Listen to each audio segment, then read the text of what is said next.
Shepherd of my soul, I give you full control. Wherever you may lead, I will follow.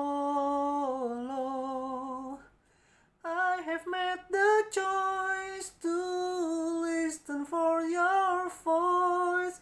Wherever you may lead, I will go.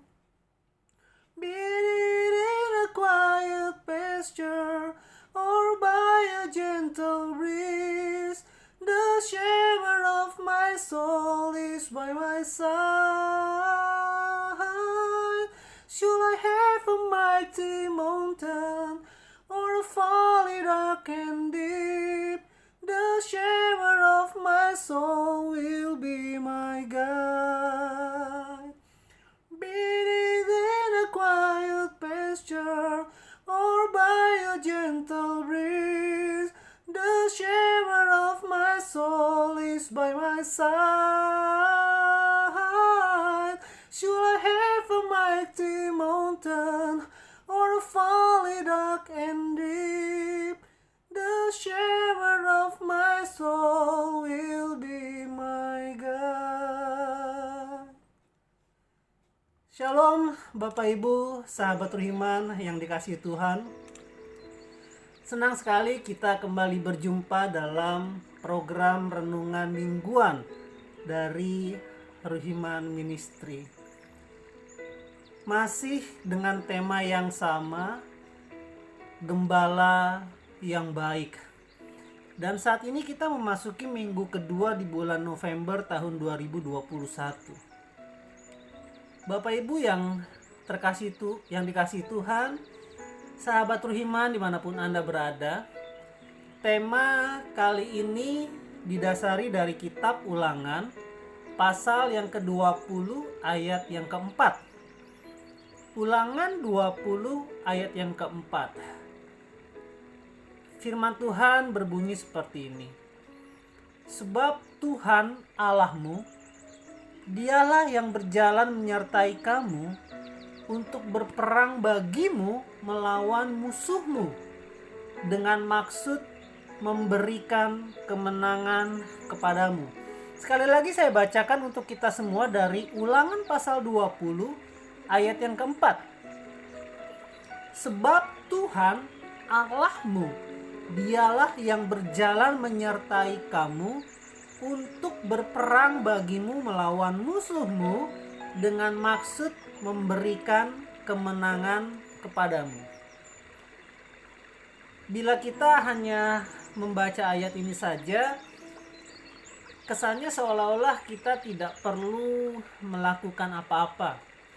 Sedangkan Tuhan yang berjalan menyertai dan berperang melawan musuh kita. Rasanya kok ya enak banget gitu jadi kita. Atau kayaknya kita itu dapat privilege dari Allah. Jadi seolah-olah bahasa sehari-harinya begini. Udah, lu duduk tenang aja, pokoknya gua kasih lu menang. Begitu kira-kira kata Tuhan.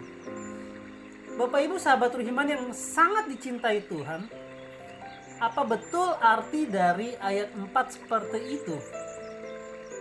Apa betul ayat 4 menyatakan bahwa udah, lu duduk tenang-tenang aja, pokoknya gua yang berperang buat lu, kata Tuhan? Apakah benar?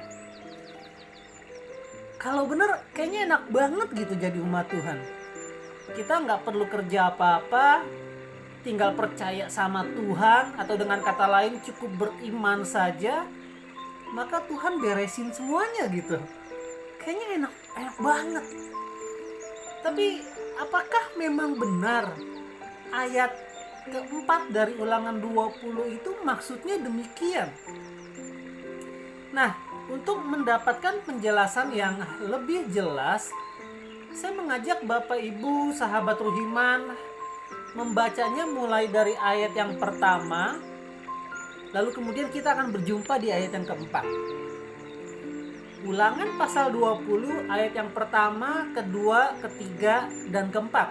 Saya akan bacakan untuk kita semua dan saya berharap Bapak, Ibu, sahabat Ruhiman dimanapun Anda berada, mari kita menyimak ayat ini supaya kita belajar bersama, bertumbuh bersama, mengenal firman Tuhan jauh lebih lagi. Ulangan pasal 20 ayat yang pertama hingga ayat yang keempat, demikian firman Tuhan. Apabila engkau keluar berperang melawan musuhmu, dan engkau melihat kuda dan kereta, yakni tentara yang lebih banyak daripadamu, maka janganlah engkau takut kepadanya.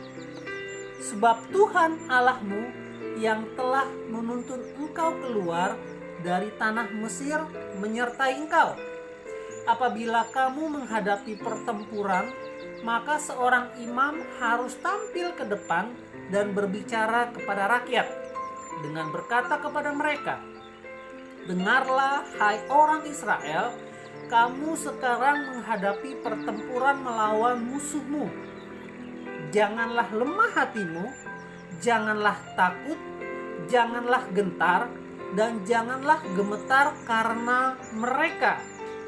Ayat yang keempat, perhatikan baik. Sebab Tuhan Allahmu, dialah yang berjalan menyertai kamu untuk berperang bagimu melawan musuhmu, dengan maksud memberikan kemenangan kepadamu. Haleluya. Bapak Ibu yang terkasih di dalam Tuhan Yesus Kristus, minggu ini kita tidak membahas tentang perang. Sekalipun dalam kitab Ulangan pasal 20 judul berikutnya adalah hukum perang. Lalu kalau gitu apa dong korelasinya dengan tema bulan ini, yaitu gembala yang baik? Nah, paling tidak ada dua hal yang mau kita renungkan bersama. Dua hal ini saya rindu untuk kita boleh jadi pegangan kita untuk minggu ini. Hal yang pertama adalah ingat akan kebaikan Tuhan. Ayat yang pertama berkata begini Bapak Ibu. Apabila engkau keluar berperang melawan musuhmu dan engkau melihat kuda dan kereta, yakni tentara yang lebih banyak daripadamu. Catat baik-baik. Dikatakan apabila engkau keluar berperang melawan musuhmu dan engkau melihat kuda dan kereta, yakni tentara yang lebih banyak daripadamu. Satu kondisi yang belum terjadi Bapak Ibu, karena diawali dengan kata apabila. Tetapi kalau seandainya hal itu pun terjadi, ayat selanjutnya berkata begini, maka janganlah engkau takut kepadanya. Sebab Tuhan Allahmu yang telah menuntun engkau keluar dari tanah Mesir menyertai engkau. Apa maksud ayat yang pertama ini Bapak Ibu? Ayat ini mengingatkan kita untuk tidak khawatir, untuk tidak melihat masalah yang menimpa diri kita, untuk tidak melihat besarnya pergumulan yang kita hadapi, untuk tidak melihat kekompleksitasan cobaan yang sedang menghimpit hidup kita. Namun ayat ini mengingatkan kita agar kita selalu ingat bahwa kita bisa hidup hingga saat ini semuanya berkat pertolongan Tuhan, berkat penyertaan Tuhan, berkat perlindungan Tuhan, berkat anugerah Tuhan dan sebagainya. Mungkin sekarang ini kita lebih melihat hal-hal yang di luar itu, yang artinya seringkali kita melihat masalah kita besar. Seringkali kita melihat cobaan kita sangat kompleks. Kita melihat pergumulan kita. Oleh sebab itu dikatakan seringkali kita melihat kuda, kita melihat kereta, kita melihat tentara yang lebih banyak daripada kita. Artinya kok seolah-olah musuh kita itu jauh lebih besar daripada kita. Kekuatan musuh kita jauh lebih besar daripada kekuatan kita. Dan ayat ini mengingatkan kita Bapak Ibu. Mari ingat akan kebaikan Tuhan. Hari ini kita mau belajar untuk selalu ingat akan kebaikan Tuhan. Dia adalah gembala yang baik. yang menjaga kawanan dombanya dari serangan musuh. Dia adalah gembala yang bertanggung jawab. Oleh sebab itu ayat yang pertama dikatakan, ingatlah akan penyertaan Tuhan. Dia yang telah menuntun engkau keluar dari tanah Mesir. Bagaimana firman ini saat ini mengingatkan kepada kita, Bapak Ibu? Kondisi kita saat ini mungkin kita sedang dalam kekalutan. Mungkin kondisi kita saat ini sedang kacau, Bapak Ibu. Pikiran kita sering mengintimidasi hidup kita. Masalah yang kita hadapi kok seolah-olah berat. Mari kita kembali ingat satu hal, bahwa kita ada sampai saat ini semua karena pertolongan Tuhan. Oleh sebab itu, hal yang pertama, mari ingat akan kebaikan Tuhan. Kita tidak perlu lagi melihat masalah kita tidak perlu lagi melihat besarnya kekuatan luar. Tapi mari kita ingat segala kebaikan Tuhan yang sudah kita terima dalam hidup kita. Hal yang kedua, Bapak Ibu, ingat bahwa kita ini sesungguhnya pemimpin, Bapak Ibu. Ayat yang kedua dan ayat yang ketiga berkata begini, apabila kamu menghadapi pertempuran, maka seorang imam harus tampil ke depan dan berbicara kepada rakyat dengan berkata kepada mereka, dengarlah hai orang Israel, kamu sekarang menghadapi pertempuran melawan musuhmu. Janganlah lemah hatimu, janganlah takut, janganlah gentar, dan janganlah gemetar karena mereka. Apa artinya?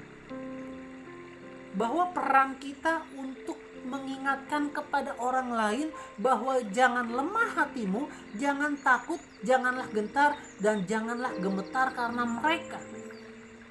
Mereka kita maksudkan di sini adalah pergumulan kita, musuh kita yang seringkali mengintimidasi kita, dosa-dosa masa lalu kita yang seringkali menghambat kita untuk berkarya buat Tuhan.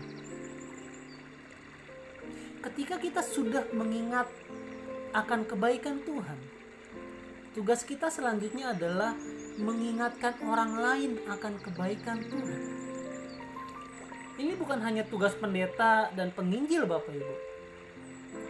Inilah yang dinamakan menjadi sumber berkat bagi orang lain.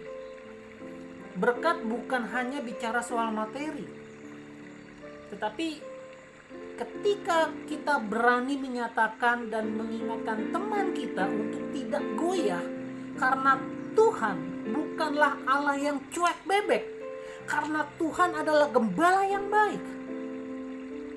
Di situ kita sudah menjadi saluran berkat, sudah memberi kekuatan dengan menyadarkan teman kita untuk mengingat akan kebaikan Tuhan. Ketika kita dimampukan dan mau berbuat seperti itu, bukankah kita sudah berperan sebagai seorang imam? Mengapa saya katakan ketika kita dimampukan dan mau berbuat seperti itu? Poin yang pertama, ketika kita ingat akan kebaikan Tuhan, tentunya kita dimampukan untuk berbuat sesuatu kepada orang lain. Pilihannya adalah apakah kita mau atau justru kita menolak dengan mengatakan bahwa saya tidak bisa melakukannya. Bapak Ibu yang terkasih dalam Tuhan Yesus Kristus, dua hal ini menjadi renungan untuk kita, bahwa mari kita ingat akan kebaikan Tuhan. Hal yang kedua, mari kita mengingatkan orang lain akan kebaikan Tuhan. Dan disitulah ketika kita sudah mengingatkan orang lain, kita sudah menjadi saluran berkat buat orang lain, dan kita adalah pemimpin. Kita sudah berperan sebagai seorang imam. Bapak Ibu, sahabat Ruhiman yang sangat dikasihi Tuhan, yang sangat dicintai Tuhan, Kiranya kedua hal ini akan selalu kita ingat dan kita lakukan untuk menyatakan bahwa Tuhan Yesus adalah gembala yang baik.